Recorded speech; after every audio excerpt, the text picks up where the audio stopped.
Here we go, yet again, another Yuuzhan Vong invasion video. The Vong were an alien species from outside the known Star Wars galaxy that hated machines because they were losers and only used biotechnology, so every single ship, piece of armor, and weapon that the Vong used was alive.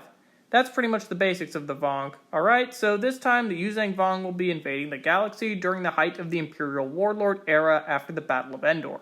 The state of the galaxy at this time has Imperial Warlords controlling their own territories with their limited military forces. The legitimate Imperial government has a somewhat sizable hold, but it's significantly smaller than what the Empire had previously held, as the Empire is a shadow of its former self.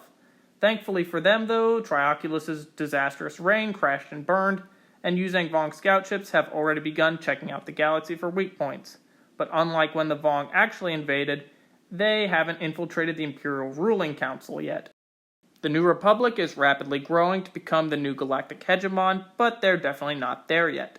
The main New Republic force is of course the Solo Fleet, which was the informal name of the task force given to New Republic starships assigned to General Han Solo in his hunt for Imperial Warlord Zinj.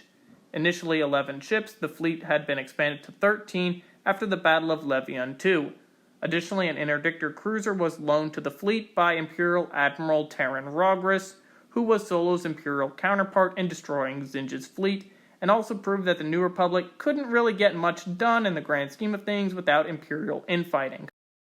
The pre-Dark Empire legitimate Imperial government is led by Ysani Isard, the former director of Imperial Intelligence. Now, although Isard holds a good chunk of Imperial territory and her military forces are pretty significant in size, most of the Empire's competent military leaders had split off to become warlords on their own. Also, Isard really isn't the best leader for the Empire to have, as she didn't hold too much tactical skill, and more so just committed atrocities and was only skilled in torture and interrogation.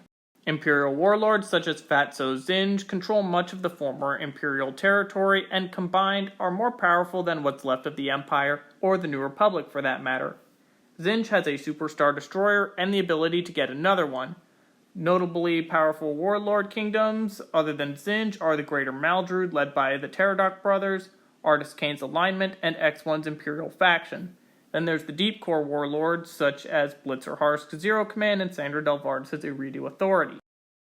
This Yuuzhan Vong invasion begins at around 7 ABY in a remote section of the Outer Rim that the Vong had previously identified, which doesn't have a lot of post-Endor Imperial activity. Once this foothold is established, the real invasion will begin as the New Republic starts their official hunt for Zinj, and after Isard concurrently kicks off the Bacta War. The galaxy's initial reaction will likely be pretty negligent, as Imperial warlords are really only concerned with what's going on in their territories and immediate threats to their power. The Empire under Isard, although more stable than under Trioculus, is still trying to keep its territory and military forces together, and is of course engaged in the Bacta War against the New Republic.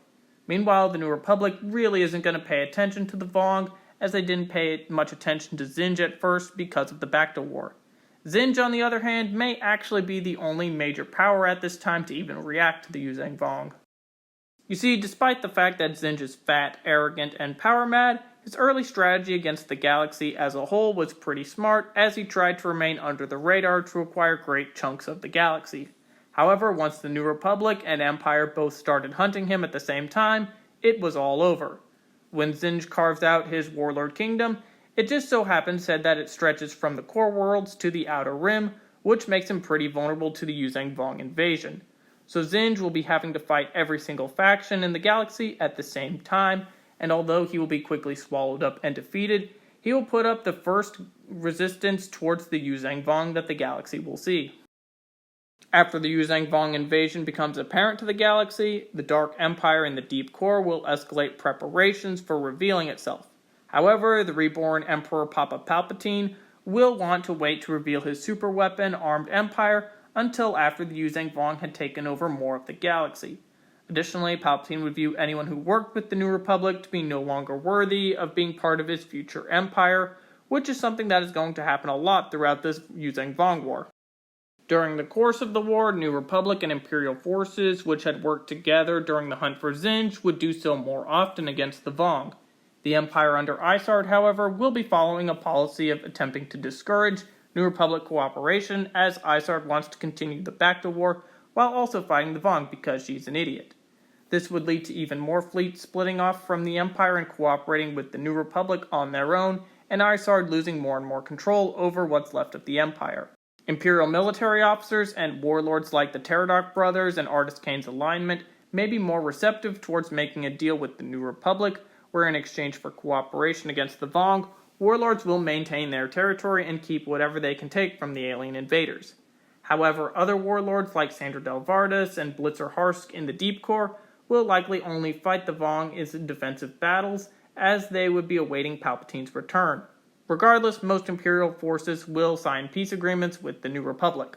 I feel like the Yuuzhan Vong War would end once Thrawn returns to the galaxy and leads the combined New Republic, Imperial, and Warlord coalition forces to a victory against the aliens.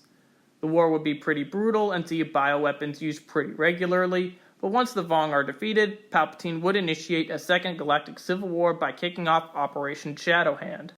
But that is all, of course, just my opinion. What do you think would have happened if the Yuuzhan Vong invaded the galaxy during the Warlord era? Let me know in the comments, and thank you for watching.